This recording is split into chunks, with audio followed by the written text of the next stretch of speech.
बलराज कुंडू विधायक महम से वो यहाँ डेरा डाले हुए हैं और वो यहाँ पे भोजन की व्यवस्था कर रखी है उन्होंने किसानों के लिए।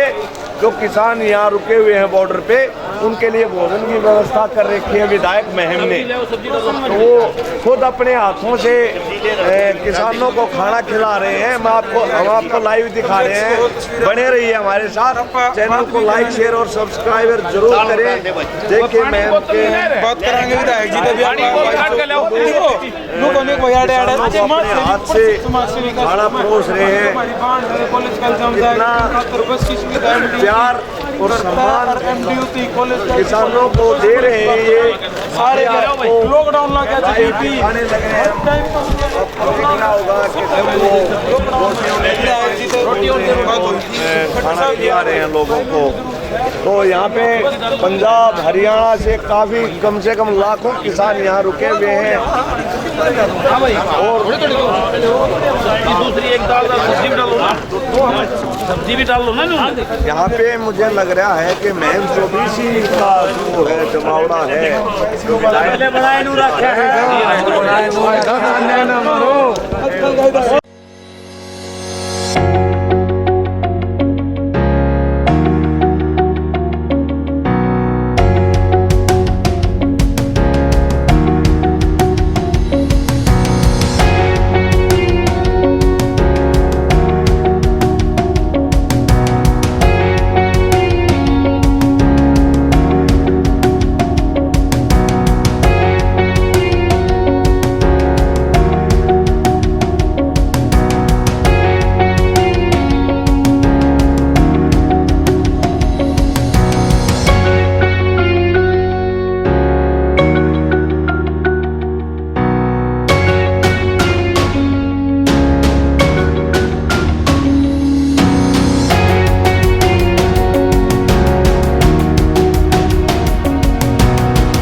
से निर्दलीय विधायक हैं। ये पूरे दल बल के साथ यहाँ डेरा डाले हुए हैं। अभी थोड़ी देर पहले हमने लाइव दिखाया इन्होंने जो, और अब खाना वाना खिला के सोने की तैयारी में है। तो हम बात करते हैं विधायक जी से, क्या रणनीति है विधायक बलराज कुंडू की, क्या किसान आंदोलन में इनकी क्या भूमिका तय करेंगे, ये अभी आगे की रणनीति के बारे में जानेंगे हम। बोलो भाई जब प्रधान जी पुराना हो थोड़ा। विधायक जी नमस्कार। नमस्कार सर, आप टिकरी बॉर्डर पे डेरा डाले हुए हैं आज, तो कल का क्या प्रोग्राम है? दिल्ली कूच करेंगे या यहीं रुकने का विचार है? भाई किसान संगठनों का, सबका किसान नेताओं का ये निर्णय है कि बॉर्डर पर डटे रहना। अच्छा, उसी में यहाँ पे हमने तो अपना डेरा लगा रखा है। सड़क पे आज किसान देश का अन्नदाता भविष्य के लिए आज सड़कों में बैठा, इससे बड़ा दुर्भाग्य कोई नहीं। और हमें उसी किसान अन्नदाता ने अपनी वोट देकर चुनकर अपना वकील बनाया है। तो उनका वकील होने के नाते और किसान के घर में पैदा होने के नाते मैं उनके साथ क्या सड़क पर बैठा हूँ। तो सर, काफ़ी लोग मुहिम से आपके साथ आज आए हुए हैं, तो कितने दिन का यहाँ पे मतलब जमावड़ा आपने रोक दिया, नहीं बताओ? जब तक इस किसान अन्नदाता की जो हक की लड़ाई है पूरी नहीं होती, मैं अपने किसान के साथ केंद्र सरकार से मैं बार बार हाथ जोड़ के निवेदन करता हूँ तुरंत प्रभाव से इस अन्नदाता की आवाज़ को सुनकर इसका समाधान निकाल कर इन काले कानूनों से मुक्ति दिलाने का काम करें। अभी ये आज बिजाई का काम का टाइम किसान अपने खेत को छोड़कर यहाँ सड़क पर बैठे इसी बात तो कितने लोग आए हैं सर मुहिम 24 से आपके साथ? आज ये एक मुहिम 24 की लड़ाई नहीं है, पूरे देश और प्रदेश की लड़ाई है, किसान की लड़ाई है, किसान के हक की लड़ाई है। आज अकेले मुहिम की चर्चा करना ही उचित नहीं होगा। आज मेरे पूरे हरियाणा, पंजाब, राजस्थान के किसान यहाँ पे बैठे, मैं भी उनका एक हिस्सा होने के उसमें और मेरे उस किसान को ये एहसास दिलाने के लिए कि उनका विधायक, उनका वकील तन मन और धन से अपनी आखिरी सांस तक उनके साथ में लड़ाई में रहे। तो विधायक जी का कहना है कि न केवल मुहिम 24 की बात करना एक छोटे लेवल की बात होगी, बल्कि पूरे हरियाणा, राजस्थान, यूपी से किसान जब आए हुए हैं तो उनके उसमें समर्थन में विधायक जी यहाँ डेरा डाले हुए हैं। और इनका कहना है कि जैसा किसान संगठनों का आह्वान होगा उसके अनुसार ये अपना निर्णय लेंगे। अभी तो आज रात को यहीं, सर रात को यहीं रुकेंगे? आपने देख लिया, बिस्तर लगा लिया, खा लिया, अभी तो अभी यहीं पे रुकने का प्रोग्राम है। काफ़ी किसान नेता हैं इनके साथ में और लोग भी रुके हुए हैं। भाई साहब, आपका नाम? डॉक्टर शमशेर सिंह। जिस तरह से किसानों पे बौछारें हुई, यहाँ 3 किसानों की मौत हो चुकी है। जिस तरह के मुख्यमंत्री ने सड़कें उखाड़ के खड्डे खोदे, आज उन पे हाईकोर्ट में याचिका दर्ज है। हर्बिस कॉर्पस की हमने याचिका डाली है। यह आपातकालीन इन्होंने याद दिलाया आज किसान को, और किसान को यहाँ सड़क पे लाने का श्रेय भी इस खट्टर सरकार को जाता है। जिस तरह से बड़ौदा में रेफरेंडम दे के हरियाणा के किसान ने साबित कर दिया वो इन काले कानूनों के खिलाफ है। अब जब तक पूरे देश में MSP कानून लागू नहीं होता तब तक ये भाजपा अपने चाल चरित्र पे आतंकवादी बताए, खालिस्तान बताए, कितने भी विभाजन के खेल खेल ले, कितने भी मोदी मीडिया प्रचार कर ले, किसान अपने हकों के लिए ये किसान आर्मी आप देख रहे हो कि किलोमीटर तक बैठी है, ये बढ़ती जाएगी। महापंचायत का भी आज फैसला हो चुका है हरियाणा में। तो ये जन सैलाब, या तो वो होश में आए, उनके खिलाफ सलाहकार उनकी आंखें खोलें, नहीं तो उनको सत्ता गंवानी पड़ सकती है। ये मिडल ईस्ट एशिया में और ये भारत में 78 के बाद एक सबसे बड़ा आंदोलन है और इसके निर्णायक नतीजे होंगे, क्योंकि इसमें मुद्दे ज़रूरी हैं, इसमें चेहरों की लड़ाई नहीं है। तो सर ये जो यहाँ पे जमावड़ा है, चलो हम बात करते हैं एक और प्रदीप धनखड़ किसान नेता हैं, प्रदीप धनखड़। धनखड़ साहब नमस्कार। तो सर क्या आंदोलन की क्या रूपरेखा रहेगी, क्या कुछ सोच रहे हैं आप, सरकार क्या करेगी, आपकी कुछ डिमांड, गृह मंत्री या कोई बयान आया है, कुछ कहा है उन्होंने? तो गृह मंत्री के भाषण पर टकरा नहीं था, क्योंकि हम ना गृह मंत्री किसान को सीरियस ले रहा है, ना किसान गृह मंत्री को सीरियस ले रहा है। ना बिला गुंडा गांव न था, तरना गांव गुंडा।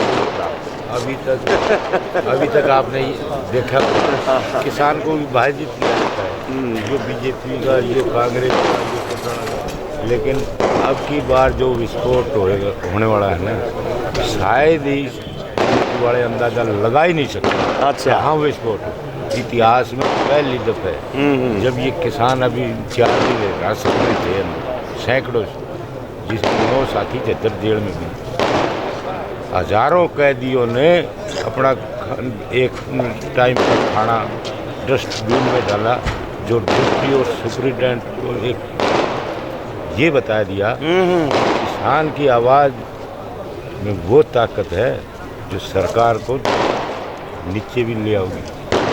मतलब कैदियों ने खाना नहीं खाया, ये इतिहास में पहली दफा हुआ है। तो इस बार आर पार के मूड में है, जब तक MSP कानून नहीं बनेगा।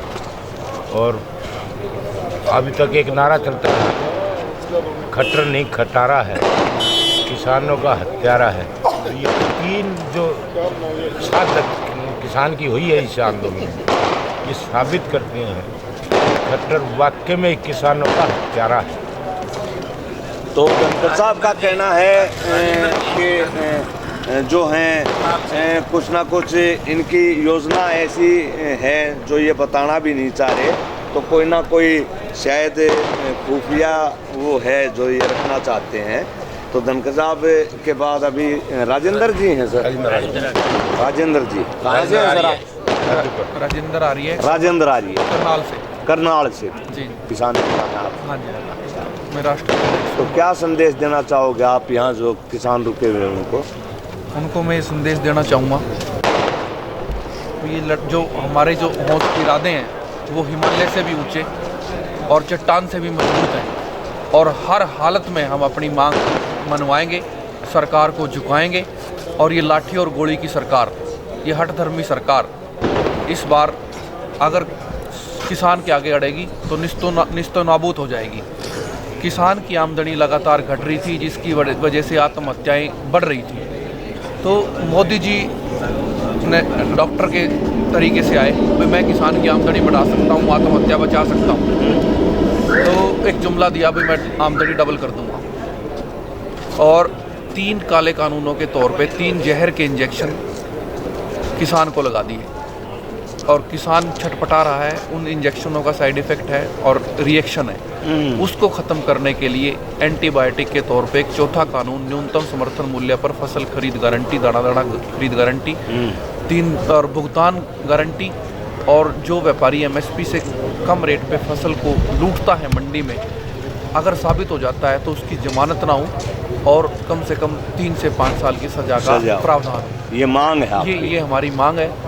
और जो प्राइवेट बिजली बिल लेके आए हैं उसको भी हम खारिज करने की मांग करते हैं। बिजली के प्राइवेटाइजेशन का विरोध करते हैं। और जो फसल अवशेषों को जलाने पड़े, 1 करोड़ रुपए का मुकदमा, 1 करोड़ रुपए का जुर्माना और 5 साल की सज़ा का प्रावधान इन्होंने किया है, वो भी बिल्कुल पूरे तरीके से गलत है। चौथा कानून जो बनाने की बात है, उसके अलावा भी कुछ और मांगे हैं आपकी? उसके अलावा भी मांगे हैं। जो किसान का जो डर है इन कानूनों से, सरकार की जो नीयत हमने ऑब्जर्व करी है, सरकार फसल खरीद से 100% भागना चाहती है, MSP से तत्काल तौर पर भागना चाहती है। सरकार ये कहती है, सरकार के अधिकारी या सरकार के संगठन के लोग ये कहते हैं फसल खरीदना सरकार का काम नहीं है, ये व्यापारियों का काम है और सरकार का इतना बजट नहीं है और ये घाटे का सौदा है सरकार के लिए।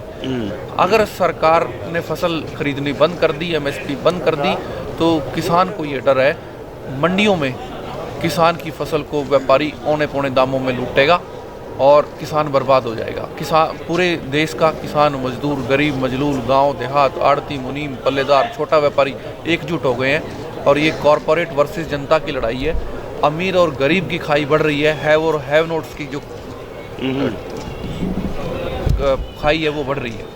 उसको ख़त्म करने के लिए और किसान को बचाने के लिए, देश को बचाने के लिए, और ये जो कानून है ये देश विरोधी कानून है पूरे तरीके से।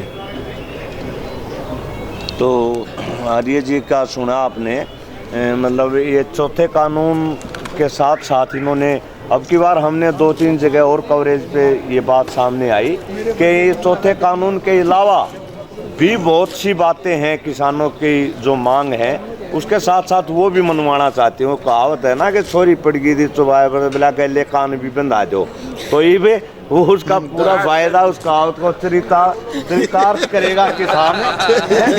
कान भी बंधावेंगे ये भाई। हाँ जी, हाँ जी। एक किसानों के पास एक दाव है, हाँ जी, हाँ जी, ले लो ले लो ले लो ले लो। अभी वो लगने वाला है। अगर किसी को अगर ये धोखा रह जाए, अब हमारा एक बड़ा भाई था 2013 में, वो जो कपड़े निकाल के यात्रा करते 8 महीने जिसने घाघरी का सामना करने के बाद भी हार नसीब हुई, वो बार बार कहा करते अगर अब भाई हमारी का अरे तेरे में खूबी होती तो लोग तो घर आके बिठाते, अरे ईब तो लगड़ा कम से कम बेशरम है। नहीं, आज वो तो ले लो वाले ना, असल में हम कहावत सुने आ रहे थे कि ये पंजाब वाले भाई न्यू क्या करते जो ले लो के हरियाणा वाले ले लो करें, तो ये पंजाब वाले गेले हिप कर जा रहे हैं।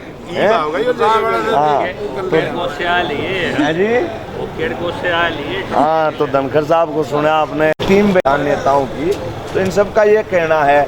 भाई साहब एक सवाल में विधायक जी सर, क्या आपको तसल्ली है क्या सरकार मान जाएगी इन मांगों को जो ये नेता लोग के? हमारे पे फार्मूला रहा है, ये आंदोलन सत्ता के लिए नहीं है, ये आंदोलन किसान के पेट के लिए, उसके बच्चों के भविष्य के लिए और किसान के हक के लिए है। और ये देश और प्रदेश 70% से ज़्यादा जो पॉपुलेशन इस देश और प्रदेश की है वो किसान और किसान से जुड़े हुए लोगों की है। ये तो बड़े बड़े सत्ता को हिलाने की ताकत रखते हैं। सर, सरकार के पास देखो बहुत सी ताकत है, ऐसी बात नहीं, तो क्या आप सरकार को चुनता कौन है? ये जो किसान और इसके जुड़े हुए लोग हैं यही सरकार बनाते हैं, यही सरकार से घसीट के नीचे लड़ेगा। वो गमले के फूल वो टाइम जब आएगा, वो तो इलेक्शन टाइम पे तो जनता कर सकती है उसका।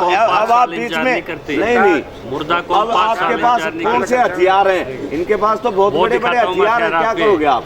परमेंद्र ढोल को आज उनका गठबंधन टूटा, आज चेयरमैन साहब सोमवीर सांघवी ने इस्तीफा दिया, अपने आप टूट जाते हैं। जब 62 करोड़ का परिवार है हमारा और सरकार तो भाई वो झोटे की तरह एक बग्गी में जोड़ी सीधे चाली। नहीं, वो बात ठीक है, विधायक जी बैठे हैं आप लोगों के बीच में, वो तो एक अलग तरीका है। अगर बगावत कर देते, अगर विधायक ही बगावत कर देते हैं, जैसे बलराज कुंडू जी ने खिलाफत कर दी किसानों के हक में आगे, अगर ऐसे ही 20-30 विधायक आगे बैठ जाए तो सरकार तो हमने वो एक अलग बात पड़ेगा, परंतु वो लगे नहीं। आपका कहना मतलब क्या दुष्यंत चौटाला जी छोड़ देंगे साहब को? दुष्यंत चौटाला या तो सत्ता छोड़ेगा या कुर्सी छोड़ेगा या किसान को छोड़ देगा, और किसान को छोड़ देगा तो सत्ता कहाँ रहेगी? आज जो बैसाखियों पे सरकार चल रही है, CBI ED के डर से चल रही है, विपक्ष को अमित शाह सारा मैनेज कर रहा है, ये कपल टूटेगा खुदा कर करके। ये तो 6 महीने का राशन है, और जिस तरह से योजना के साथ किसान आए, अस्तित्व की लड़ाई है। जी शायद कुछ कहना चाह रहे हैं, मुझे लग रहा है कमर तोड़ेंगे कमर।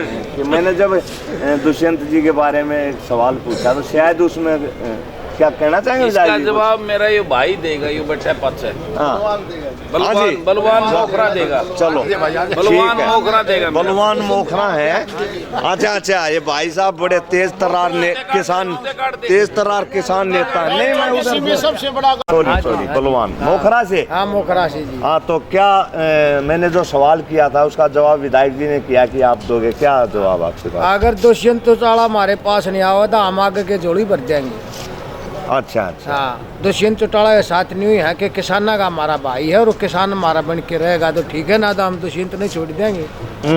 कोई डॉक्टर नहीं बता रहा कि नहीं भाई तो नहीं कब बन के रहेगा जब आप किसान जब किसान सड़कों पे है तो वो गद्दी पे बैठा है ना। गद्दी ने छोड़ के आएगा तो हमारा भाई है ना, तो हमारा दुश्मन है। अच्छा अच्छा सच्चाई यही मेरा सवाल यही था कि मतलब जैसा आपके किसान नेता कह रहे थे ना। हाँ जी ये बहुत ताकत है ना, वो ताकत उसके आगे आपकी ताकत दिखाने का टाइम तो चुनाव के टाइम पे आता है ना। मैं यही कह रहा था पहले भी आ जाए जी, शांति करो जी, शांति करो, पहले भी आ जाए। शहर छोड़ गया था, पहले भी आ जाए। सिरसा में घेराव किया ना, घर छोड़ गया था। हाँ जी आज तक सिरसा में पढ़ने हम उसने का कहा है। अच्छा सिरसा नहीं में ये जाने तो का साहस नहीं है कि अपने किसानों के सामने जाके खड़ा हो जाए।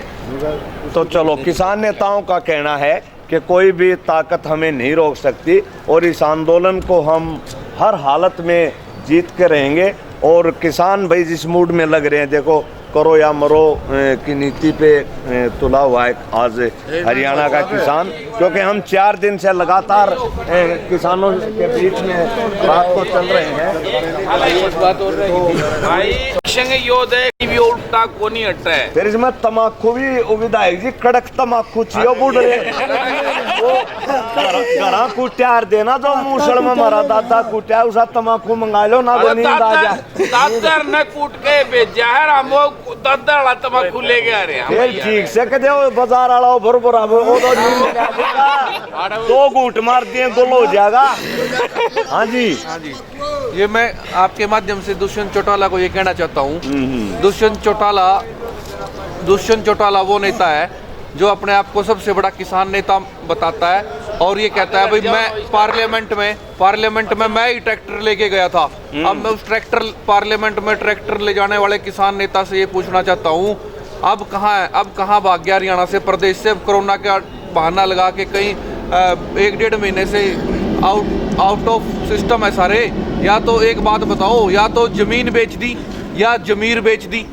ट्रैक्टर वाले किसान नेता ने या तो जमीन बेच दी और या जमीर बेच दी। ट्रैक्टर वाले किसान नेता तो आपके बीच में बैठे ना, कोरोना से डरते ना और क्या है। कल परसों स्टार्टिंग में आए तो खुद ट्रैक्टर। हमें समझ रहे विधायक जी, पर ये अभी हरियाणा में जो हरियाणा में बीजेपी एक तो दुष्यंत लेके गए थे और दूसरी तरफ किसानों के बीच में विधायक जी लेके आए हैं। सबसे पहले दिन बैरिकेड्स इन्होंने ही तोड़ा था, हम साथ थे मीडिया के लोग।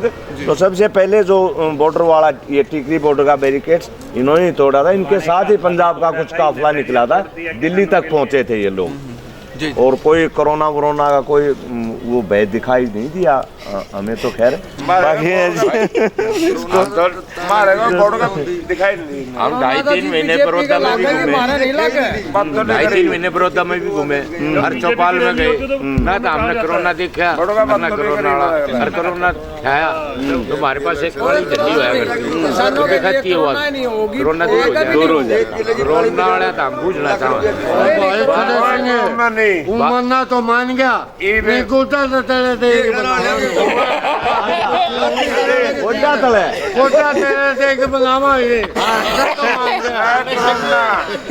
CBI की भी परमिशन मिल गई हाई कोर्ट से। इतने में कोरोना करे जी, इतना कोरोना कोई एकदम मारना है यो बस बयान ना लेके और कोरोना कोरोना का बहाना लेकर के मतलब आंदोलन को दबाना चाहती है सरकार लेकर के, और इस आंदोलन को मतलब डाइवर्ट करना चाहती है, दूसरी दिशा देना चाहती है कि कोरोना है और आप मतलब इस तरह से अनुशासन बना करके रहिए। और निरंकारी मैदान में जाने आपके परमिशन दे रखी है, वहाँ क्यों नहीं जा रहे आप लोग? वो एक ओपन जेल है किसान के नाम की। हम तो 47 से आज तक देखते आ रहे हैं कि जंतर मंतर रामलीला ग्राउंड 77 का आंदोलन भी देखा है। जंतर मंतर तो हर आदमी को। और बिल्कुल। सबसे बड़ी बात, जब 26 नवंबर है, वो एक संविधान अपनी आवाज़ उठाने का दिन है। और उस दिन कि जो किसान की आवाज़ उठाओगा उसको जेल दिखाना शायद ये कायर सरकार का पहला कदम था। इससे पहले ठीक है, वो ये देखो भाई किसान, हाँ जी, हाँ जी, एक सबसे बड़ी जो बात मैं कहना चाहता हूँ, हाँ जी, हाँ जी। जब अंग्रेजों का राज था तो अंग्रेज भी जो आंदोलनकारी लोग थे, जो आज़ादी की लड़ाई के लिए लड़ते थे, उनको सिर्फ नज़रबंद करते थे, सिर्फ नज़रबंद करते थे, ज़्यादा परेशान नहीं करते थे। पर इस सरकार ने प्रिवेंटिव डिटेंशन, जो एहतियातन गिरफ्तारी का जो कानून है, उसको काले कानून के तौर पे बना दिया है और बिल्कुल नाजायज़ तरीके से एहतियातन गिरफ्तारी के नाम पर, प्रिवेंटिव डिटेंशन के नाम पर हरियाणा के हजारों किसानों के ऊपर पर्चे दर्ज करे हैं और बहुत से किसानों के ऊपर तो 302, 307 के और 751 के तो 10,000 के करीब पर्चे दर्ज कर दिए। वो इनका कहना है कि देखो जो अंग्रेज सरकार, इसका मतलब इनसे इस सरकार से अच्छी थी, इसके मायने ये निकलते हैं जो आर्य जी ने कहा, क्योंकि वो कम से कम नज़रबंद करते थे और इन लोगों ने तो एजिटेशन को दबाने के लिए 10 दिन पहले से अरेस्ट करना शुरू कर देते हैं। मेरे ख्याल से यही कहना। हमारे घरों में पर्चे लगाए थे कि आप पीपली रैली में अगर गए तो आपको डिजास्टर मैनेजमेंट एक्ट के तहत और एपेडमिक आपके घरों पे डिजास्टर मैनेजमेंट एक्ट के पर्चे दर्ज करेंगे और एपेडमिक एक्ट के पर्चे दर्ज करेंगे और 144 तो इन्होंने खेल बना रखा, धारा 144 तो हर जगह लगा देते हैं। नहीं, किसान नेताजी ने जो बात कही, मेरा जो सवाल था वो इसका मतलब कोई नहीं भाई साहब, एडिट करना अपने हाथ में, केरा जाना केरा भाइया बीच हमारे हैं तो नेताजी ने जो बात कही, मैंने एक सवाल पूछा था कि निरंकारी भवन में निरंकारी मैदान में आप क्यों नहीं जा रहे, तो इन्होंने बताया कि सरकार वहाँ पे एक मिनी जेल बनाना चाहती है। तो किसान जो है समझदार हो चुका है और ये इस बात को बखूबी जान चुका है कि सरकार इनको निरंकारी मैदान में बाउंड करके रखना चाहती है, जो कि ये नहीं होना चाहते। तो किसान उनसे मतलब किसान अब जाग चुका है, किसान सियाना हो गया। उनकी बातों में मतलब नेताजी का कहना है कि हम नहीं आएंगे। बिल्कुल, धन्यवाद साथी।